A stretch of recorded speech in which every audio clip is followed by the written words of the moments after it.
Today, children from UNESCO, ASP, NET, and other schools are speaking up because we are desperate and afraid.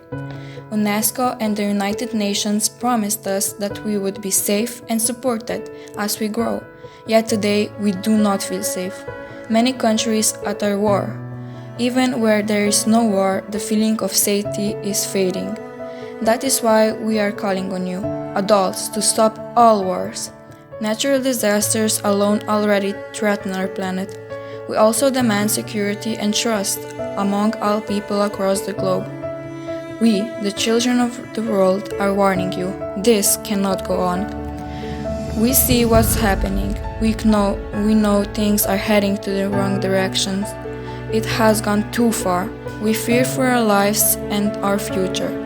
How many people die in wars driven by greed and hatred at the same moment a child is born? How many children will never be born because of war? You must give us a chance to live, as you did. We want to see the world and travel like our parents did. In fact, we want a better world than you had. But we don't need your wealth. We only need the chance to live and grow into our future. As parents, you fear for us. You want only one thing, to keep us safe and help us become independent. But the greatest enemies of children are war and disease. That is why we demand for once you truly listen to us.